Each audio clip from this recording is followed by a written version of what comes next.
Bismillah, alhamdulillah, salatu wassalamu ala rasulillah wa ala alihi wa sahbihi man wala amma ba'd. Welcome back.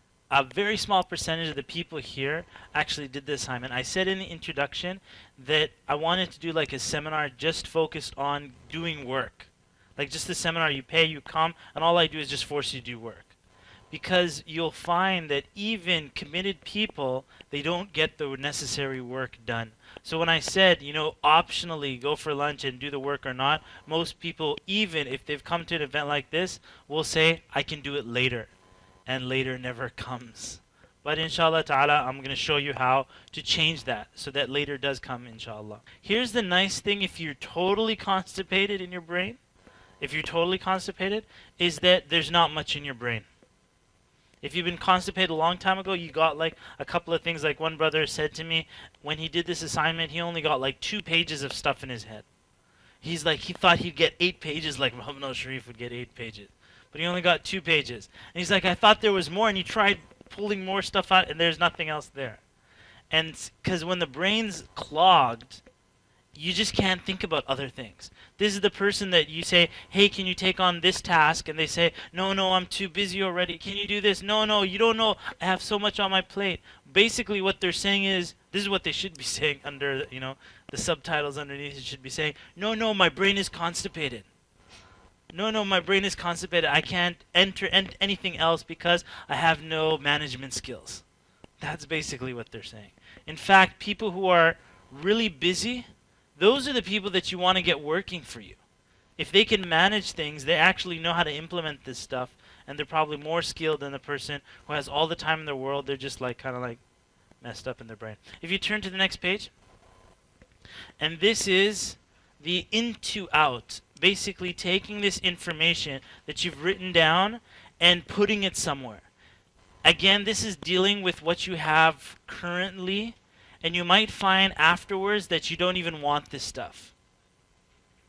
Right? Because this is dealing with your life. Back to the sister when we were talking about her day, right? Her 9 to 5 and stuff. It's not necessarily what she wants to do. So if you just try to manage that, then you're not getting the point. Right? So you're just going to learn this with some of the information that you have so that you understand how this works. And then after that, inshallah ta'ala, when you go to live your dreams and actually take out the really big stuff that you really do want to prioritize and focus on, you'll be able to manage everything else with these techniques. Right? And then the big stuff you can then prioritize with other techniques that I'm going to show you, inshallah ta'ala. Alright, so you got stuff. Actually, before I mention that, let me tell you this principle of automation. The principle of automation. There was an infomercial that I've never seen, but many people have seen it. It's like for some sort of oven where they say set it and forget it. Right? What was that? Do you guys know what kind of oven it was? Anyways, do you know? A rotisserie oven. I don't know what it was, but I know the statement set it and forget it. What I want you to do with your life is set it, meaning that you've made a conscious choice at some early point, and then you forget it so that you're automatically benefiting from it afterwards. So let me give you this diagram of an iceberg. If you look at an iceberg, there's a picture that goes around on the internet and stuff like that of an iceberg above the water and below the water. Okay? And the picture of, if you're passing through in the water, you'll see this iceberg and you're like, oh, what a baby iceberg. But you don't understand what's going on underneath the water, right? You might think it's something very simple at the top, but underneath there's a monster, right? There's a mountain underneath, and that little glimpse is it's just bobbing up over the water underneath it. If you try passing this, actually even from a very far distance, your boat could still hit this iceberg from a very far distance. So you could say that the top part is your conscious mind, and the bottom part is your unconscious, right? Or subconscious. You'd say subconscious. It's not that it's unconscious, it's like subconscious. So you got the top part. That's where you're you have cognitive, you're actually consciously thinking about something. So right now, consciously, you might be thinking about this statement that I just said, iceberg. So you're consciously thinking about that. Are you thinking about your right toe? Are you start to make it go up and down? Your right toe. Now there's a right toe right there. Were you conscious of that toe anytime this morning? Okay, so it's there. Now you know it's there, but you forgot about your left toe pinky. Now you know, now you feel it, right? So what I'm just showing you right there is you're bringing it into the conscious, but the whole time it was there. This is like really, when you touch your heart and you start feeling the heartbeat. You're like, you have nothing to do with that. The heartbeat, you have nothing to do with. That's the power of Allah subhanahu wa ta'ala in this body He gave you. Your heart's pumping this blood. And in fact, once, like if you're eating a large meal for lunch and you just focused on the lecture, the heart's like, oh my God, I got to go extra work. This guy ate junk for lunch. Now we got to pump more blood. And now we need to shut off some things in the body so that we can process this. Let's put him to sleep. And then the person starts getting drowsy in class. The body's taking over. This bottom part is taking you over. You made a conscious choice to eat a halal baconator at lunch. And now the body has to deal with that. Okay? So now this is what I'm saying. This is the point. You want to, when you have the choice, you want to make sure that you choose things in your life and in your environment that will make everything else automatic, so that you don't have to keep involving your brain. So what I did earlier when I was talking about the alarm, right? Basically, it's a 10-minute break. So if I say 10-minute break, I'll set the alarm. That's my conscious choice. And then I don't have to engage my conscious. Now it'll automatically come back at me 10 minutes later. Okay? When it comes to food, for example, if you were to, you're trying to be healthy and stuff like that, let's suppose you signed up for a meal delivery plan. So once you became, New Year's Eve came in and you said, I'm going to change, my eating habits, you sign up for this eating plan where they deliver the food to your house. It's already cooked. You just need to put it in a microwave or something like that. And it's fresh. They cooked it maybe just recently, and then they flash freeze it or something like that. So now your meals are coming automatically to you. When it comes to your, suppose you've delegated something to someone, right? You've delegated something. Once you delegate to them, you put a reminder on your Microsoft Outlook or so on that's going to come back at you 2 days later. Someone says to you, can you get to this? And they'll go, give me 2 days. You need 2 days? No problem. Outlook, 2-day reminder, it's going to come back at you in 2 days. In 2 days, it goes, boo, boo, boo, this guy needs to get back to you. And then 2 days later, you go to the person, yo, man, it's been 2 days. They're like, wow, you're on top of everything. Wow, you're so smart. You're so intellectual. You must be super busy. But you know what? All you did was make a conscious choice in the beginning to get this to work for you. Let's suppose you're talking about finances.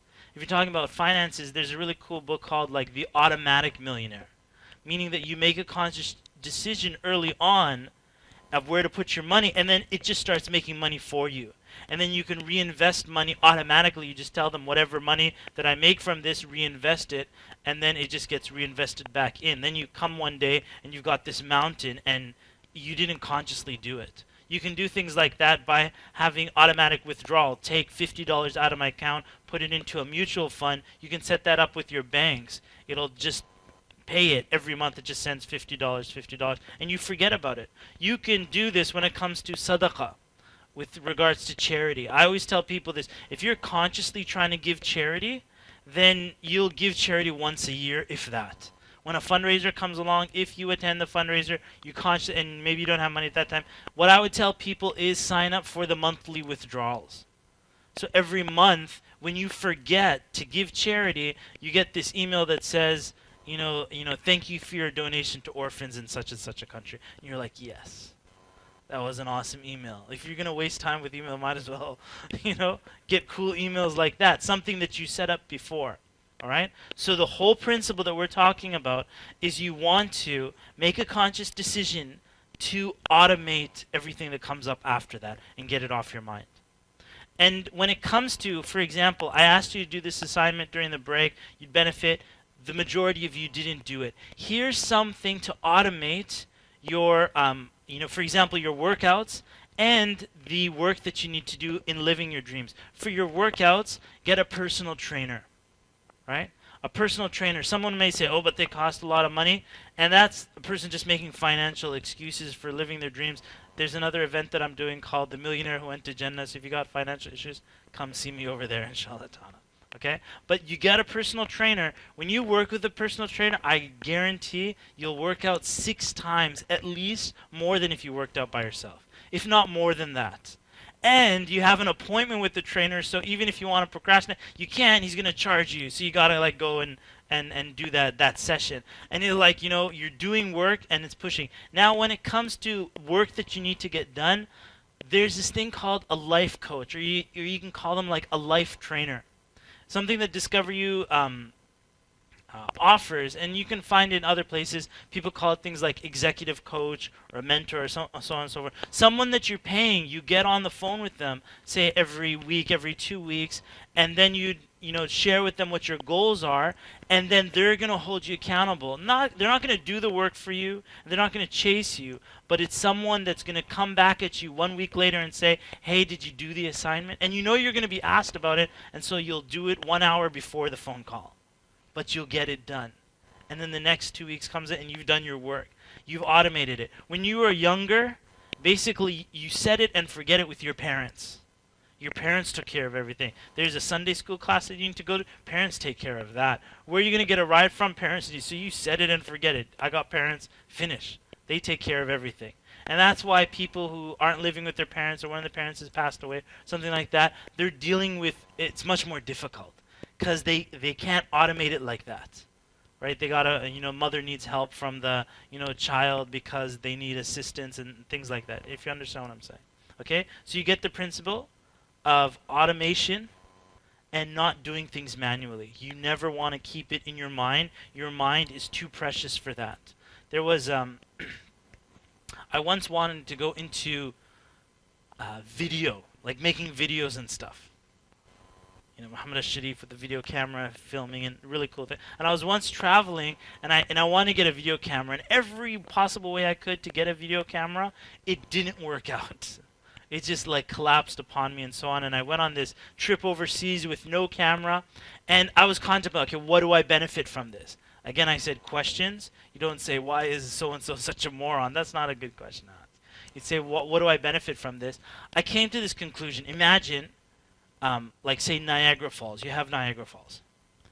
And there's a plot of land right beside Niagara Falls where everybody goes to see Niagara Falls. How valuable is that land, and what would you build on it? Would you build like a Blockbuster video rental there? Would you? Okay, would you build a barbershop? Would you build a hotel there? Okay, now hotel. What kind of hotel would you build? Like a low quality hotel or a really fancy high quality hotel? Fancy high quality hotel. Why? Because you want to maximize the location. A dingy hotel can be built somewhere, but this is too important. That plot of land is not more precious than your mind. Your mind, the property in your brain, is more precious than all of that. What do you build on your brain? And what do you allow to be built on your brain? Guarantee it, and for many cases, junk. You'd wish if a hotel was built on your brain, even a dingy one. People use all their brain real estate and all the things that they're focused on with their brain with the most trivial of things. That there's no, just like back to the guy that I told you that's memorizing phone numbers, who cares if you memorize phone numbers? Your brain, like Allah gave you this brain, and you're using your brain power to memorize phone numbers. Or even, let's say, a child, they go to school. What do they fill the child's brain real estate with? They're like, let's study the pyramids. The pyramids were, like, who cares about the pyramids? Right? Is there something more important for this child to learn? I was in school, in an Islamic school, and this kid was like memorizing pages and pages of Quran. And I was so happy that his parents brought him to Islamic school, because I said, if this kid went to public school, he's just as smart. It's the same smart child, yet At public school, he would just be filling that information, filling his brain with sports figures.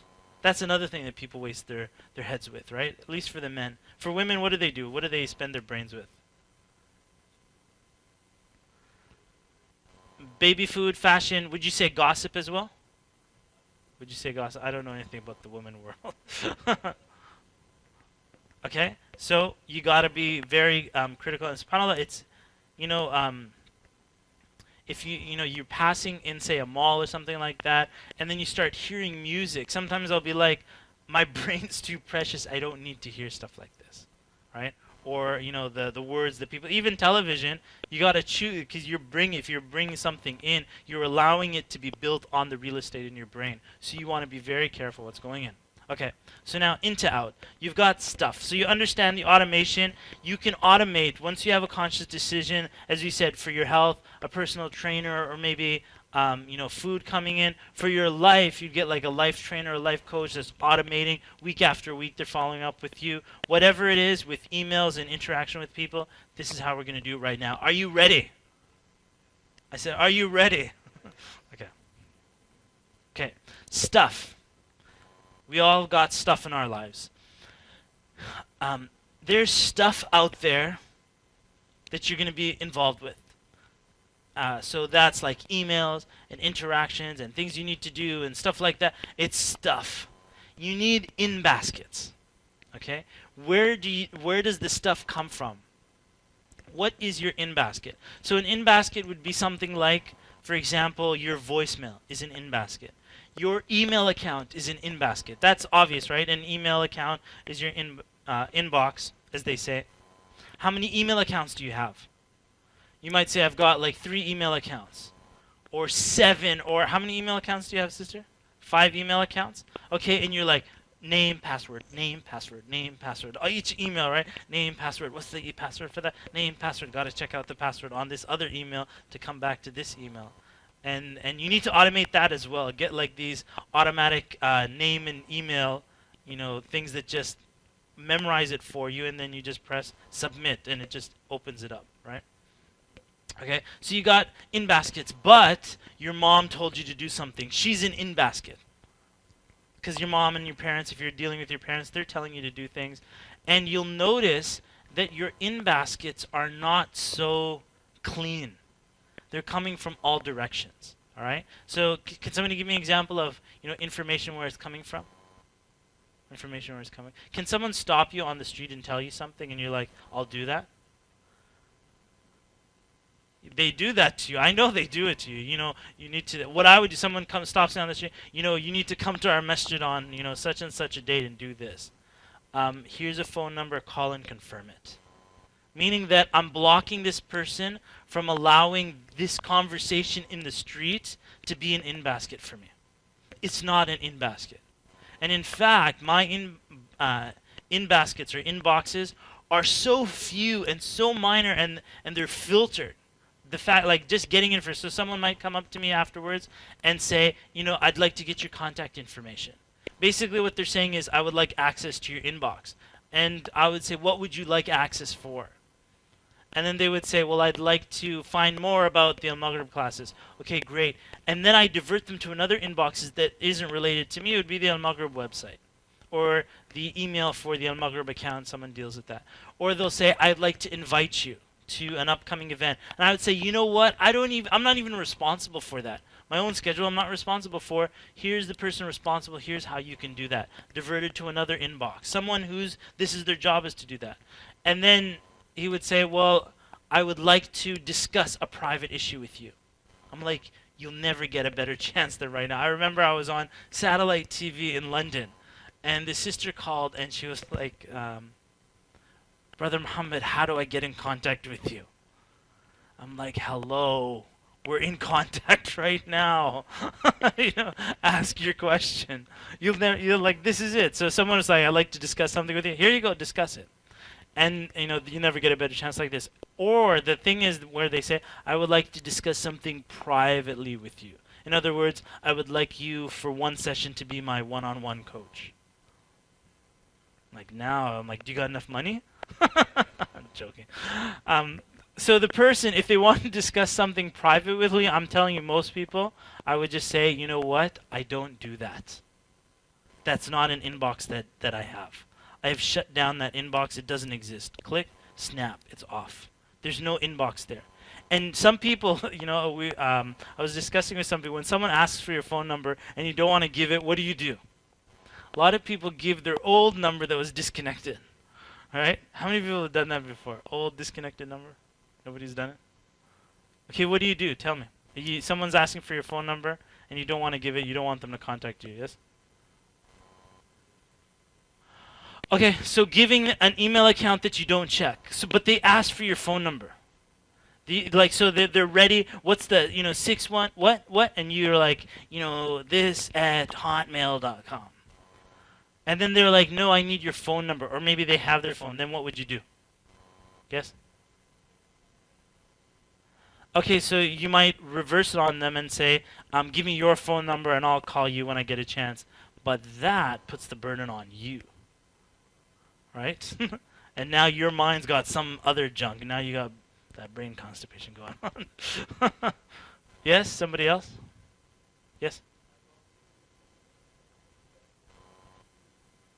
Okay, so basically you've given them the phone number, but you said the best way of reaching me is email. And then what you're saying when you do that is, you can call me, but I'm not going to answer the phone.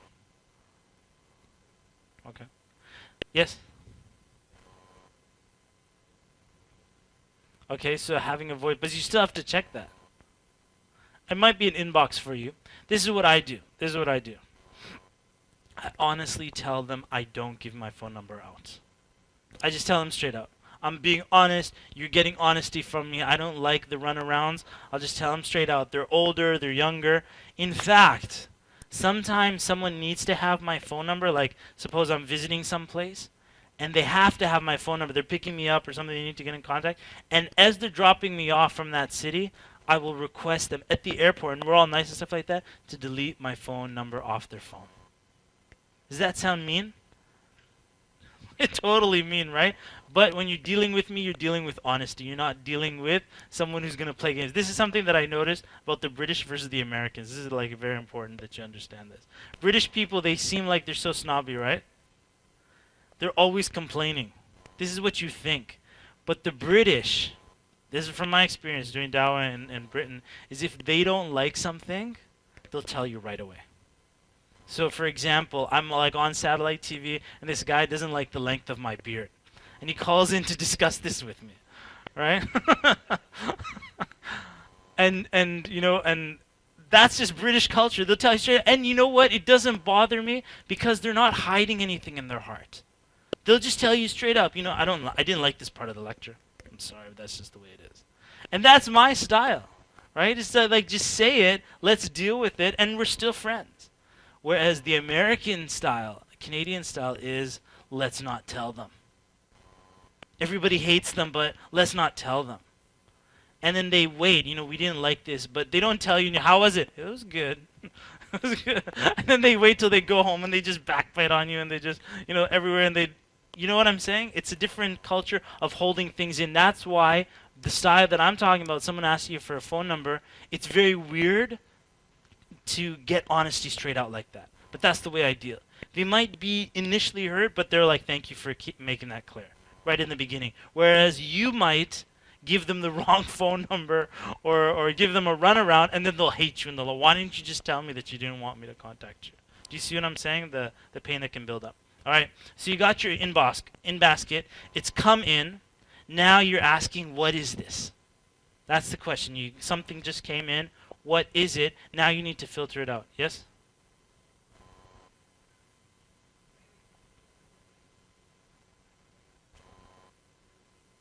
Yeah? The question the sister's saying is like, what if you have rules, right? You have rules of how you interact and how you deal. Maybe you check voicemail, you don't check email, or the opposite. Should you straight out tell people? And I would say definitely tell them. In fact, warn them ahead of time. I would say to somebody, if you send me an email, you might get a response by this time. If you send me a voicemail, you probably never get a response. Or if you do, you'll get it a month later. The best way to reach me is text message. And I'm like, to your benefit or to your harm, if you don't understand what I'm saying, you will not be in contact with me. But if you want to understand, it's like text message is the way to do it. Text message me, you'll get a response like right away. Even if you call right after the text message, I will not pick up the phone. And you know I'm there and available, I will not pick up the phone. I could be lying down or something like that, just responding, and then that's it. Okay? So just being honest with people straight from the beginning, it just saves so much pain in the long term for yourself and for them. Let's just move on and then we'll take questions. All right, so what is it? So the question is, you've just received something. Something came into your inbox, whether that's by email or voicemail or someone on the street. Wherever your baskets are that they're coming in, you've made it clear where the information needs to be in order for you to see it, okay? So now, is it actionable? That's a key question.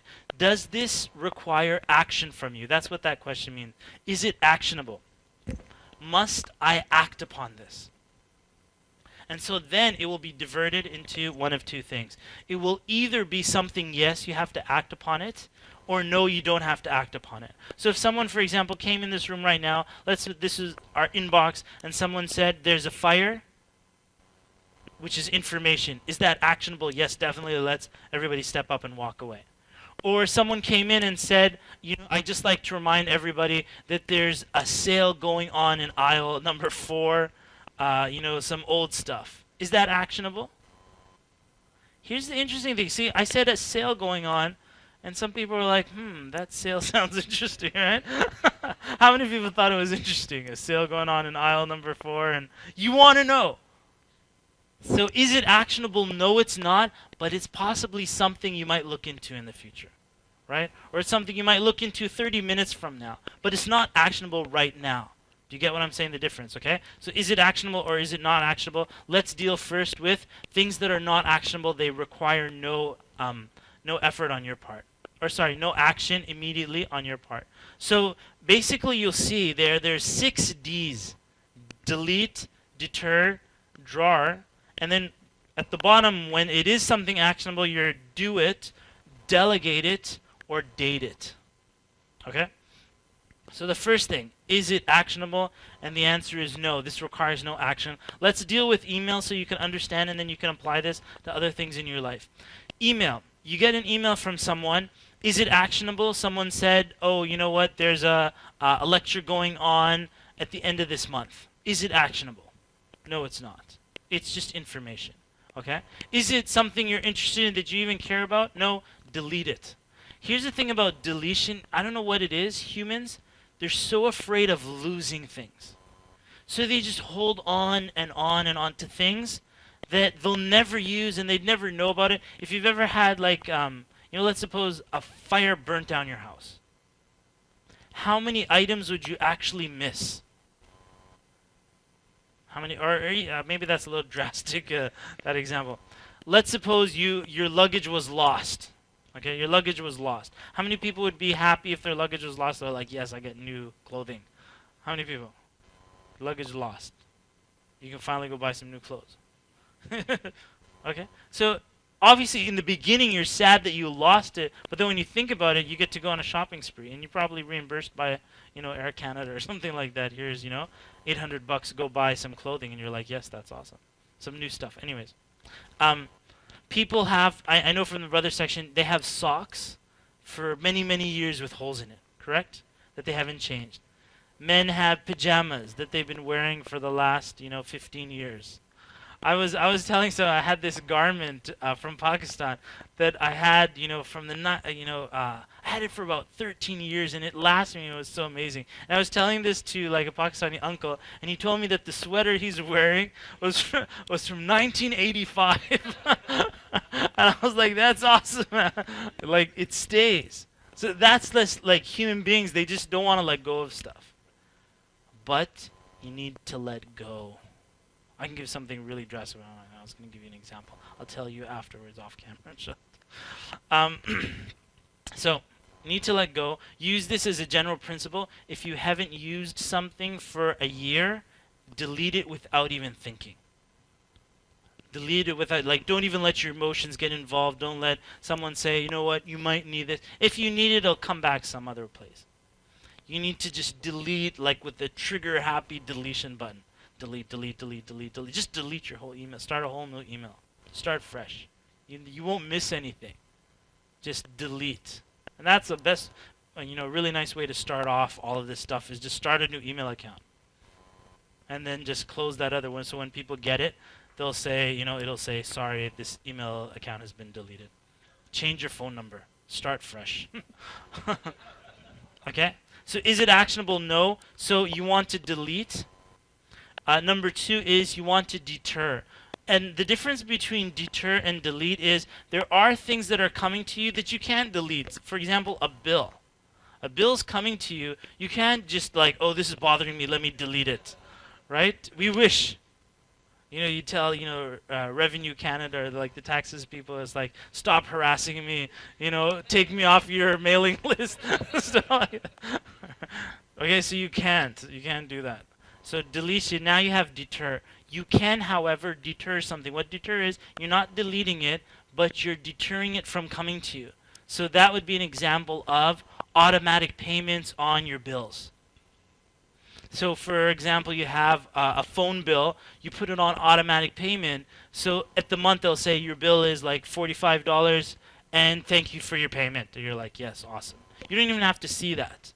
Sometimes you get emails that, they're coming consistently, email after email after email, and it's like from the same source.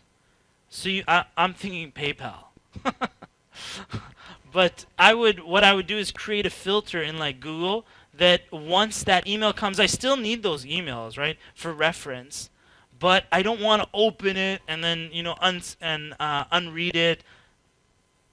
I put a filter out that says whenever I get an email from this account, mark it as read, as READ, read, mark it as read. So when those emails come, they're in the history, so I can look them up when I need it. Most of the time I don't need it, but it's there. I don't have to open it all. So I deterred it. That effort has been deterred. I do need it, but I've deterred it from coming in. Other stuff, let's see some other aspects of your life where you can deter it. Deter it from coming up. Again, deterring is all about automation, right? It's about using the technology that Allah blessed us with so that stuff doesn't come in. As I said, automatic payments. If you have... Anyways, let's move on. The third one is drawer. You want to put things into the drawer. What that means is that, the sale on aisle number 4, or let's suppose one of your dreams is to go to China Walk, the Great Wall of China, for example, and someone says, deals on trips to China. And you're like, you know what, next summer I'm planning to do that, and this is interesting. I might want to look into this. So what you would do is, if you just left it in your inbox, you would have to be reminded next summer, where was that? Oh, it's always on your mind. What I would do is go to a calendar software, okay? So whatever calendar software, they all have this ability, whether that's on your phone calendar or whether it's a Google Calendar or a Microsoft Outlook calendar. When do you want to go on this trip, or when do you want to start planning this trip? So you would say next March, okay? Next March, which would be like, say, 11 months from now. Go to that spot on the calendar, put like March 1st, whatever year it is, and say, plan for China trip with a reminder. And now you take it off your mind. So when the time comes for you to plan for this, you don't have to worry. Your dreams they'll come back to you. So you've put that reminder way down into the future when you want to be concerned about it. It will come back and tell you, plan for the China trip. It'll be like in the middle of the day, you're busy, and it's like, plan for the China trip. And you're like, you know what, it's time to plan for this China trip. I've forgotten about that. Right? But way back, many months before, you wanted to do this. And then you can even put in the link to that email. The email about the company that has like those, like, remember the email. And it has that in the notes of that calendar reminder. Okay? So you've put it through deletion, or you've put it in, deterred it so it doesn't even affect you anymore. And you want to check the bills that are coming in. You want to deter that. Sometimes even, not so much in Canada, but in the US, you have like grocery delivery services too. right? Where basically you have, this is your grocery list, click, click, click. Maybe the first time you do it, it's hard to go through all their website and stuff like that. But once you got your grocery list, click and they deliver it. And so even the grocery hours, the couple of hours that are there, remember I said once you pancake all of this, your biggest problem is what will you do with your life? But right now I'm telling you how to pancake it. So you've deterred it so that, they're delivering the groceries and they can even do it on a recurring basis. So every 4 days they can deliver milk, for example, if you needed that. There's services like that. Okay? Your parents, let's suppose you need to keep in contact with them. I was going to say set up an autoresponder. Something that, like assalamu alaikum so and so, and then like these emails, and they'll get messages from you. You set it up once when your mind is there, and now they're getting recurring, like e-cards, for example. When like an e-card, if you just set all that up, you put all the special occasion dates on an e-card software, and then it's all set up to send out these cards. And you've done it. Now sit back every year till infinity. They'll get a card, a few days before this. They're like, you're so thoughtful, and this and that. SubhanAllah, I've automated so many things in my life. Like I'll see people, there'll be a conference or something, some weird place like Kenya or something like that. Some guy's like smiling at me. It's like, thanks for that email yesterday. And I'm like, in my mind, I'm like, how am I going to play this off that I have no idea who this guy is? Because it said, Assalamu alaikum, let's say this guy's name is Barack, for example, right? Assalamu alaikum, Barack. And here, it's customized for this person. And many people don't realize that this is just automation. This was a robot that did this. Okay, so it comes to the person, but they feel really special. And I did mean it special. It's just that I've been able to clone myself and, send this all out. Thank you for that email, and thank you for sending all the good things that you sent. I'm like, alhamdulillah, it's my pleasure. Yes?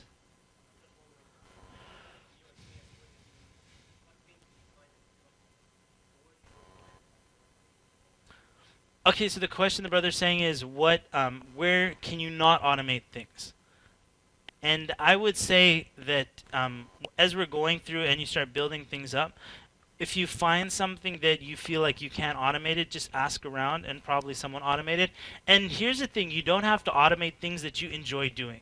For example, someone likes to garden, right? Yeah, he can get someone, $20 an hour to do it, but he enjoys it. So if you enjoy it, then go do it, right? And we're talking about living your dreams, pancake your life so you can do the things that you enjoy. So if you enjoy doing that, someone spends their time breathing fresh air, dealing in the soil, you know what? That's what you enjoy doing, do it. You don't have to automate that. Some people enjoy going for groceries, it's a little bit of exercise and so on, so you don't have to automate the groceries, right?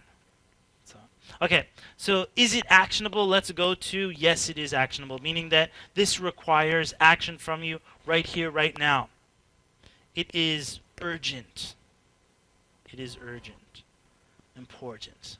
Okay, so the question is, will it take less than 3 minutes? This is the next question that you ask yourself. Do I have to, does this require action from me? Yes.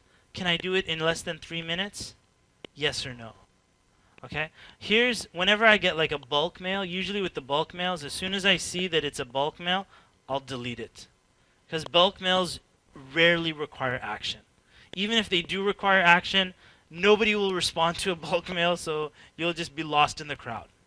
So bulk mails, unless it's something you're interested in, hey, you might want to put it in, date it for some other time or something like that. But in general, a bulk mail is not really going to require too much action from you. Now, if it is something, so someone sends you an email, and they say, hey, excuse me, can you get me back to the sister? Someone sends her an email and says, I need this assignment like yesterday. Is this actionable? Yes, it is. Can it be done in 3 minutes or less? Not necessarily. Okay? So let's deal with something that if someone sends me like these emails, back in the day when I was like naive, right? And I actually did emails like some of you guys do emails, but back in my naive days, people would send me questions via email. As I said, my naive days. And so one person wrote me this question. They're like, I have a question to ask. And so first paragraph, second paragraph, third paragraph, fourth paragraph, fifth paragraph. I went to like the 7th paragraph. And then I said to myself, "What the heck's going on here?" And then I looked to the, you know, that sidebar thing, you know, that thing you scroll down, and the longer the sheet is, the tinier it gets, right? This thing was microscopic. And I said, this is a thesis. Even if you try clicking on it, you can't because it's so small, right? It's either up or down. It's like pushing upwards, pushing down. And then I got it, and I scrolled. This person wrote, I would say at least, it's by email, but I would say at least it was 40 pages of the problem. I have learned that as soon, this is, subhanAllah, even one brother who understands me, he just sent me an email, and this is the first thing I do when I get to an email. I take the email, I scroll right down to the bottom now, right immediately, and look at what's the final point that this person's trying to say.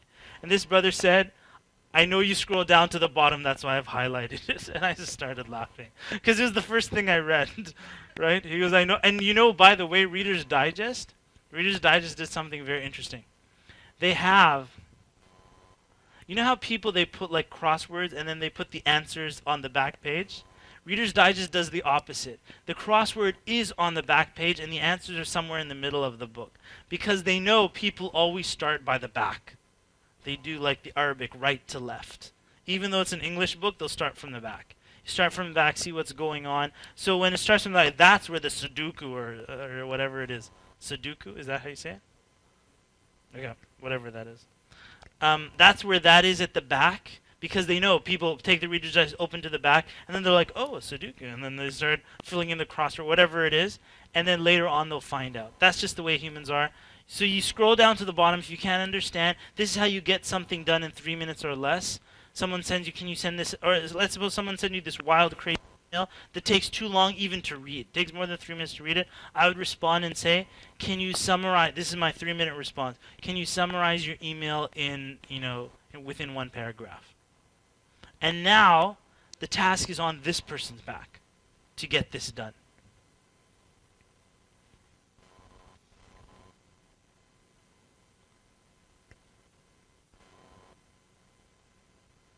At this point, I would like to bring to your attention something called monkey management. Monkey management. I was in Australia many years ago, and this brother, a Bosnian brother, I had just hired like my first employee for Al Maghrib Institute, and I was so bad. This is how I learned these things. I was so bad with giving this person task. Like I'd give them the task, and then I didn't tell them how to do it, and obviously they do it wrong the way I don't want because I didn't tell them. And then I'd say, you don't know how to do it, let me do it. And I give them another task. Basically, I hired someone to check email. And I was doing the work. I was more stressed out before because now I'm dealing with like emotion and stuff like that. And then I went to Australia. And this brother is checking email in the meantime. As I was leaving, this another brother, Bosnian brother, gave me this book called The 1 Minute Manager Meets the Monkey. And I was like, that's an awesome book. I wanted to purchase this, didn't get around to doing it. This is Muhammad al-Sharif like before. And then I sat and read this. This is how the monkey management works. Imagine that the task that you need to get done is a monkey, right? Like, the real monkey, like that. We had a brother who really knew how to make the monkey sound. Does anybody know how to make a monkey sound? Okay, so so it's a monkey. So imagine that here's the manager and here's like an employee. They meet in a hallway. And the employee has to do some work. I'm finding difficult, setting up this PowerPoint, or I'm finding difficult setting up this there. And the boss is like, I'm graphic design Superman. You have to do this. Well, I really don't. Can you do it for me? And the manager says, of course I can do it for you. It takes me only 30 minutes. I can get it done. No problem. So the monkey the employee walks away with nothing on her back. She doesn't have any work left. And then next time she sees the manager, and the manager's walking away with this huge gorilla monkey on his back. He's got this project and that project. He's doing everybody's work. And then later in the day, the employee comes up to the manager and says, did you get my PowerPoint done? And he's like, no, I've been kind of busy and stuff. Like, give me some more time and stuff like that. Okay, I'll check back with you later. And she's, meanwhile, doesn't it, like the flip, like the Twilight Zone. But this is how people do their business. So the manager basically is the one sitting on the weekends doing all the employees' work. The bottleneck. The manager is taking on everybody. I'll do that. You need some help. You need to get some. I'll do that. I'll do this. I'll do that. And then everything's on their back. Everything's on their back. They got all these monkeys going on, and then they just break their back and they just collapse. And nobody's doing work. Just one person's doing all of it. They're all stressed out. It's called burnout. The person's like, forget all of this. And then sometimes they just go, something snaps in their head. Okay. Okay. There is a better way. Imagine every time you're dealing with someone that you're dealing with a monkey. Remember earlier when I said about the phone? If someone asks you, back to, as the sister said, someone asks you for your phone and you said, give me your phone number and I'll call you when I have a chance. In my mind, immediately, I heard the monkey go, oh, oh, right? The monkey just jumped on your back. And I'm like, I freaked out. I'm like, why would you do that? Because now it's on your back to do something. Correct? Now you've got another task on you.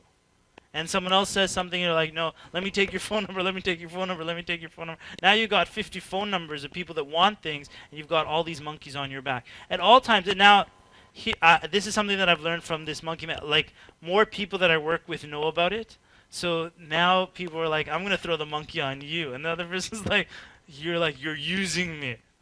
And this person's like, no, I'm going to throw it on somebody else. And now you have to respect people who are, who puts the monkey. So sometimes I will take on the monkey. I will take it, meaning like the next action that needs to happen, I'll do it. I'll schedule it and stuff like that. Someone will say, Muhammad, can you write a letter for so-and-so? It needs to be special, handwritten by you. And I'll say, I accept that. I'll do that. And then I'll put that. That's my monkey. I have to do it. And they can come to me and say, you didn't get this done or something like that. It's on my back. I'm going to write it because it's something I choose to do. And if I give someone like a monkey, you want to make sure that their monkey's not sick and neglected. So you might need to automate your checking of it as well. So if they've got a monkey that they're supposed to do, such as in this example, a PowerPoint that needs to be organized, you might say to them, you know what? There's another employee in the office that knows PowerPoint really well. And it seems like he has some free time. Here's his email. Go and contact him. And I'll check back with you at the end of the day to make sure that you did it. Maybe I took a monkey at that point, or maybe this person is just so frustrated they're not going to do it. At the end of the day, I've got an Outlook reminder that says, do PowerPoint. Or maybe the next morning I'll say, so did you get that PowerPoint thing? Just so they know I haven't forgotten or just dumped something on them and then walked away. Okay? Can you do it in less than 3 minutes or not? If you can do it in less than 3 minutes, email. Sometimes when a person sends me email, I'll be like,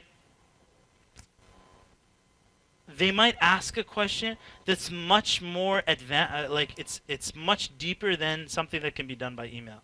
For example, someone's like got psychological issues, right? You can't discuss that in 3-minute responses, right? It's got to be something more interactive. Maybe I would say to the person, listen, when I come to such and such a city, let's sit together and let's discuss this, for example. So that's my 3-minute response, is to delay it. Monkey on this person's back is, when I'm at class so-and-so, come to me and remind me of this issue.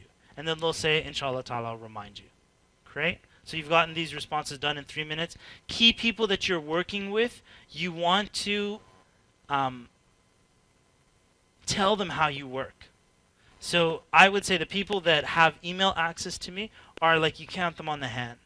How many people have email access? And those people all know my policy. I'll respond within a certain time. I don't give a certain email out to people. It's only like a work email. They'll get a response quickly, but they should expect something to be responded to from me within 3 minutes or less. If it takes more than that, you know what, that's something else, but everybody knows this is the way we work. And it becomes like a corporate culture, you could say, or that's just the way that, you do things with people. Next is, what if it takes more than 3 minutes? So the sister, she gets, please do this assignment. And does it take more than 3 minutes? Yes, it does take more than 3 minutes. She'd respond back and say, I'll get it done. She mentions the deadline, for example. So can you delegate it? Can you delegate this? Let's suppose you're working in a team. What's interesting is, like, Let's suppose, I won't mention any names, but like in your cities, sometimes you'll go to a halaqa that might be on a Friday, and you'll see that your sheikh is the one doing all the work, right? Not mentioning names. You'll see that the sheikh is the one doing all the work, and the sheikh, I asked him, why do you do this? And he said, I'm too shy to ask the people. Me, on the other hand, I'll like point fingers out. You go get this. You go get that. You go get this. Because delegation I'm like, that's who I am. Because you're not helping people by being shy. Because you're trying to do all the work yourself. You're stressed out. You're not focused. And the people are just all copying each other. They're all sitting down waiting, twiddling their thumbs. Everybody, if you told someone, can you go turn on the lights? Can you go get a chair? Can you go get some water bottle? Of course, they'll do it. And the fact that you pointed them out, even if they don't want to do it, they'll still do it. Because you pointed them out like that, right? So delegate it. So let's suppose this sister, they're like, fill out this chart. And she's got a virtual assistant in India that she pays $5 an hour for. And then it's just like, yeah, I can get it done. She contacts her virtual assistant, Anita. Assalamu alaikum, Anita. Listen, I got this this project. I need you to do such and such, and I need it done by today. She's like, no problem, I'll get it done. She just delegated it out. At the end of the day, Anita gets it done, and it's not due for another 2 days, and she's got a full paycheck. Is that cheating? It's effective. Exactly. She's not working harder. She's working smarter, right? And she's not necessarily like, oh, she's active, but she is effective. And her boss is getting the work that he's asking for. And in fact, how many virtual assistants can you get? It's unlimited. It just depends on, what you're dealing with. You can get 4 assistants, and you can hire them based on their productivity. And if they're charging too much, you can go to another country. Because the internet has leveled the playing field. You've got China, you've got India, you've got, Brazil, you've got Germany, all these places you have access. And even in your own city, there's always teenagers that need like a side job. You always have, family. There's always people that you just need some good skill and they get the job done. And alhamdulillah, you've delegated it out. And sometimes you don't even need to delegate with money. I've been talking about with money, but you can delegate if it's a noble project, for example. Let's suppose, even forget the noble project. Noble project, you can understand, it's easy to delegate. But let's suppose you have some student at university that likes engineering, and they want some real-world experience, and then the sister could say, here's a real-world problem that you can help me with. And so they get experience of the real world, and she gets assistance in getting her jobs done. And if she's sincere about that, you can get people helping out like that. Okay, so now the question is, we're talking about this, respond within 3 minutes, respond within 3 minutes. What about if all day long you're just getting pop-up notifications, you got email, and you're checking it all the time? I would say that you need to deter that. Is it actionable? And the answer is no, it's not actionable for you to deal with this right now, right? Same thing with voicemails. Nobody needs you to respond within 3 seconds, right? Even though, that's cool that you do that, but they don't really need that to happen. So I would do something like this. Check your email at 10 o'clock in the morning and 3 p.m. in the afternoon, and no more than that. And just make it, that's it. That's when I check email. Even have an autoresponder that says, I respond to emails that are 3 minutes or less at 10 o'clock and 3 o'clock. If there's something more urgently, call me. And people are like, no, it's not urgent. Have you ever been on a trip and you expect that when you come back there's going to be all these urgent things that people died and stuff you were supposed to do, and then you check your email and you find that there's nothing really important there, and you know what, and you were gone for maybe a month and there wasn't even anything important. There may be one thing that's important, but it's over and done. They wanted you to do something for some event, that event's over, and then you look at your email and you're like, this is my life, and this is what I was spending. Had you not gone on the trip, you would have actually spent day after day responding to those things immediately. And in reality, it's not really of any great value. Okay, so will it take 3 minutes or less? And now we're talking about it is actionable, and it's not going to take 3 minutes or less. It actually takes more than that. We said delegate it, and delegation is a skill that you need to learn more and more and more. The bigger your dream is, the more you're going to need to learn how to delegate, right?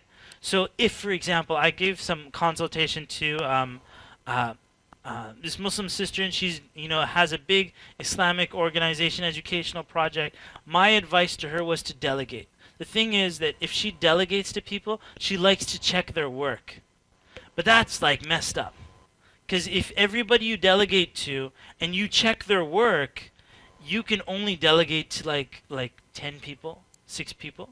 But you have bigger dreams than that. Basically, your workforce, if you're going to check up on all of them, can only be 6 people. Because you'll just be swamped at that point. So she can deal with this in a different way. She should get more people that she doesn't check up on. Or if she does check up on them, she delegates to someone who's going to check up on them. Okay? So that's basically shifting down. Instead of having 6 workers for her that she checks up on, she has 1 worker that checks up on 10 people. And then that 1 worker reports to her. Out of the 10 workers that we have, 5 of them are doing their work, 3 of them, and 2 of them need to be fired. And she's like, okay, she got the information. It was summarized for her, and then that's it, right? So she's delegated to 1 person, and then she can bring in another 6 people too. And each of those 6 people, their only job is to check up on other people. Do you see what I'm saying? So basically, she's shifting the delegation down a notch. So now she's got 6 people. Now, what if she has 6 people? Each person is delegating to 10 people. Or they're checking up on 10 people. Now these 6 people are starting to bother her. They're taking too much time reporting about everybody. So then she gets someone to check up on these 6 people that are checking up on the 10 people. And so now you're like, boom. And then that person can take not 6 people, but 10 people. Do you see what I'm saying? And now you've got a revolution. And they told 2 people, and they told 2 people. You can keep doing that, and so the person's just delegating it out. When I was doing an Maghrib Institute back in the day, Muhammad Sharif, one-man show, I'm Mr. Incredible, doing everything, my arms going everywhere, left and right, setting up the chair. Like here, if I did in a Maghrib class, I was setting up the chairs, I was hole-punching the binders, and then I got to this point where, I have dreams, and the way that I'm working is not going to achieve that.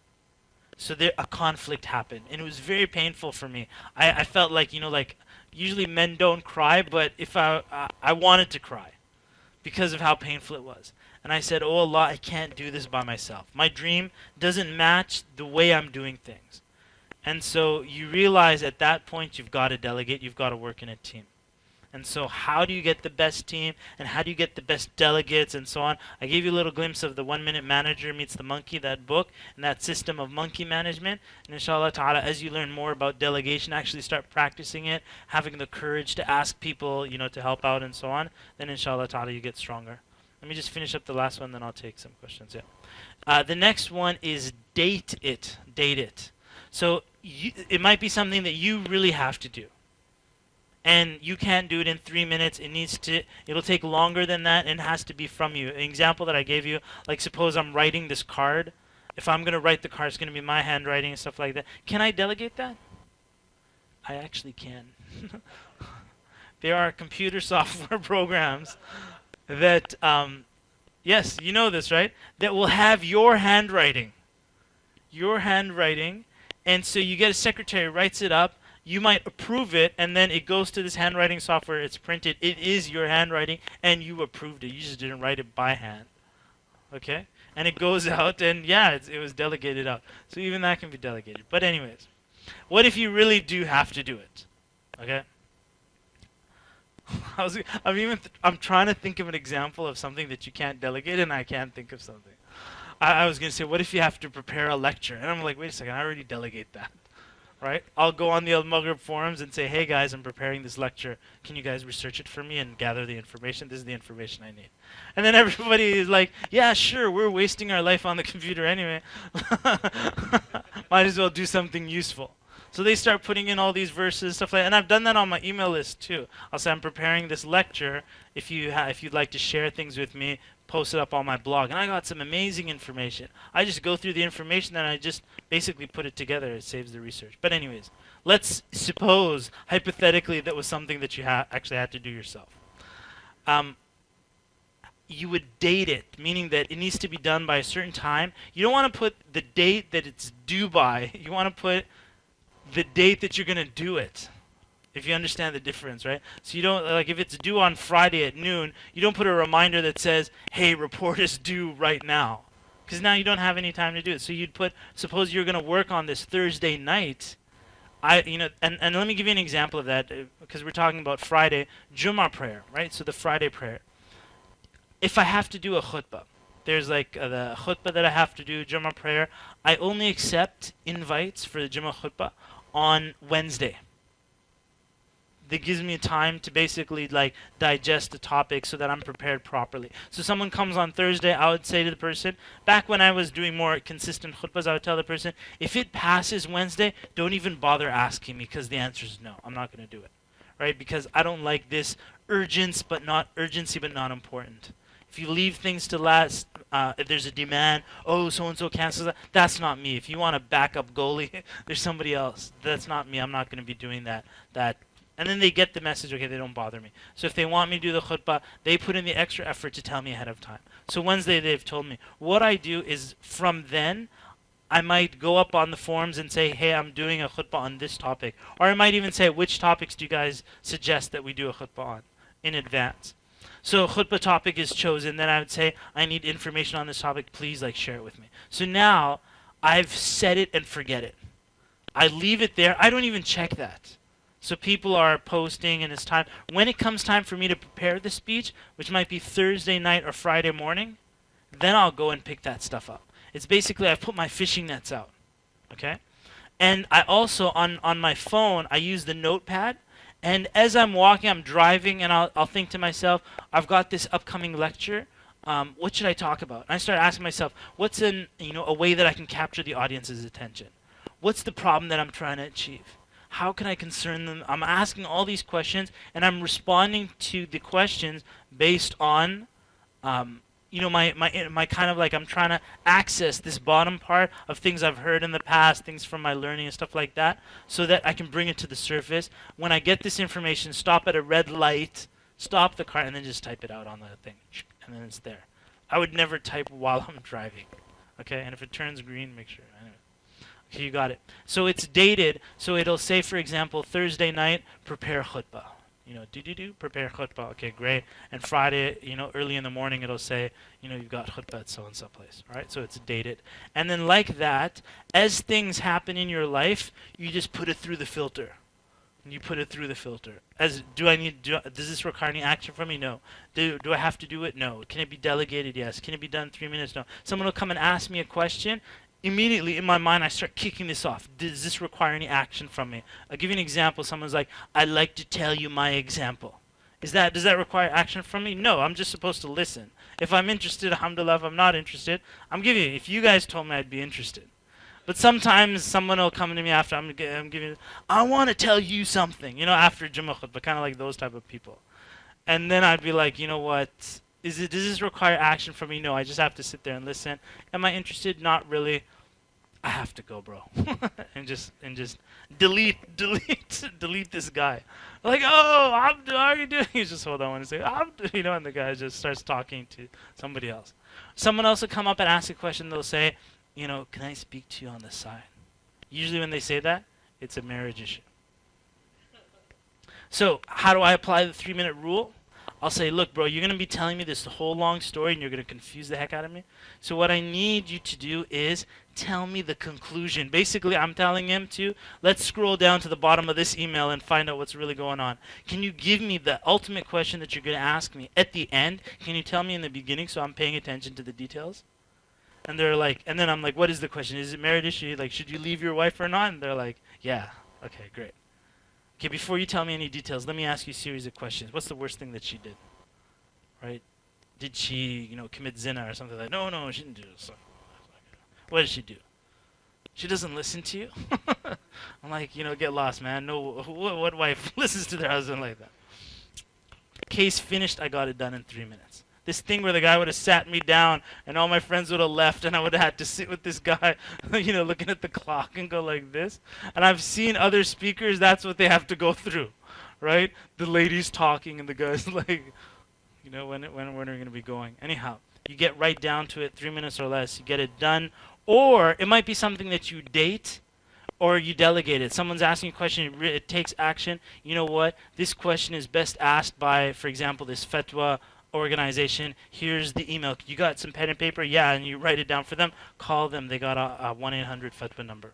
And, I trust them and ask them your question. Okay, great. Thanks for that resource. Or someone else dated. It is something that you really do need to deal with. Something happened in the community. Maybe some family member connected. Someone hurt somebody else, and it really needs to be dealt with. You'd say, like, can we deal with this, for example, Saturday night after, class is over? Like, no problem. Okay, come to me Saturday night and pick me up and we'll go together. For example, so you've seen how everything has gone through the filters. So the question the sister's asking is, how does one delegate, or how does someone say no? Like, how does you give work to someone and let them actually do it?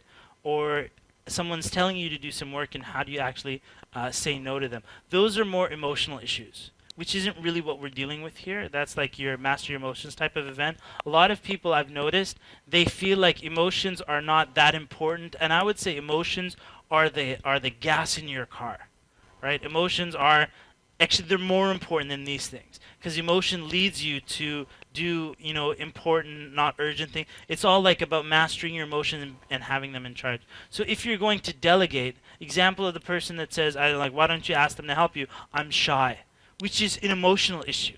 The person, if they really did tell the people, what are they going to say? They'd be happy to help out. But the person is shy, and so on. And in the example that you're giving, you're trying to give some work to somebody, and you feel like, oh, nobody in the universe can do it better than me. Do you think like that?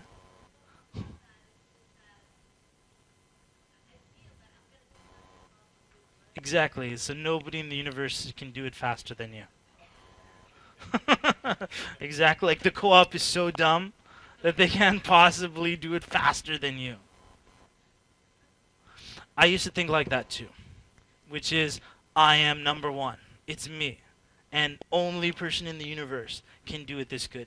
That is like the small business person's biggest shortfall, is they think that they're the only person who can do this right. And every person has like a small business, in this case, like, the job you're working in, they think like that only I can do this job. If you trust people, and what I mean by trust is you got the right person for the job, and then you let them deal with it. I'll give you this example. We have in the Al-Maghrib Institute classes, you have like an Amira, people who are in charge of the class. And I was always, when I go to the class, when another instructor goes to the class, basically he delegates. It just doesn't know. He's like, they're responsible. When I go to the class, because I got kind of like a management side to Al-Maghrib, they'll start asking me for questions, and I'll tell them, hey, organize this and put the chairs like that. So I get involved in management when I shouldn't. And I used to do that too much, and it actually stresses me out. So remember, I went to one class one time, and I decided, this is after I read the Monkey book, and I said, you know what, it's total delegation right now. I'm cutting off. I'm talking about like shutting down. Sometimes I shut down so much, people are like, don't you care? And I'm like, it's because I care that I will not answer the phone. Don't come crying to me. Something happened, maybe it's a little too extreme, but this is what I learned. So there was a blizzard going on in the city. And it was like a Friday night, and people have to drive to the class. Should they cancel the class or should they not cancel the class? This Amir called me, and he said, Muhammad, should we cancel the class or not? And I said, I don't know. You figure it out. Whatever happens, happens. Let the chaos begin. And I hung up on him.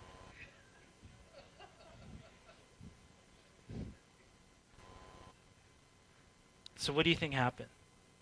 Was he so childish and incompetent that he couldn't figure out whether to cancel the class? No, it's not a difficult decision. Cancel the class or don't cancel the class. Whatever you choose, let me know, and that's it. Hands off. And this person chose. He made a decision. I had another worker that basically was, it was related to the Al-Maghrib forums. And basically, he didn't make any move without asking me first. It was so I was so disgusted. He's like asking me, should I do this? Should I do that? What do you think? What do you think? Should I do this? Should I do that? What do you think? What do you think? And then I said, you know what? I sent him an email, and I said, you're fired. I'm going to find somebody else.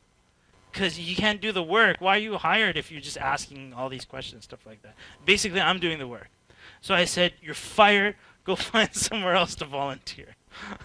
Right? Okay. So what did he do? He said, give me another chance. I said, I'll give you 1 month. In this 1 month, you're not allowed to ask me any questions. Zero. Go figure it out yourself. You're your own boss. Go and do it. I don't care what you do. Burn the whole thing down. Unplug everything.